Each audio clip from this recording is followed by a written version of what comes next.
Welcome. In this video, I'll show you how to delete search history in Brave. Okay, I'm going to be showing you two ways. So the first option is by manually deleting it. And the second option is to set your Brave browser to clear, browsing history or search history on exit. All right.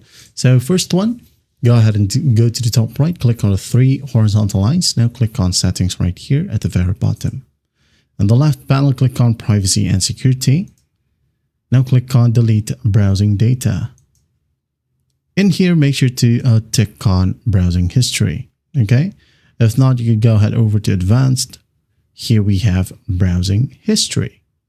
Okay. You can untick everything that you don't need. Okay. Let's say you only wanted to delete browsing history. Just leave it tick.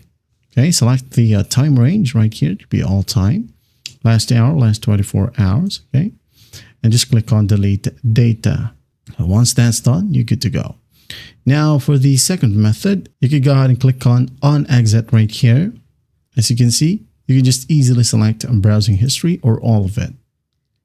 Okay, and just click on save. And once that's done, when you go ahead and close the browser, let's say you have entered some URLs right here or search history. When you exit out of the browser and reopen it, it will be fresh. Okay, I hope this video helps, and I'll see you in the next one.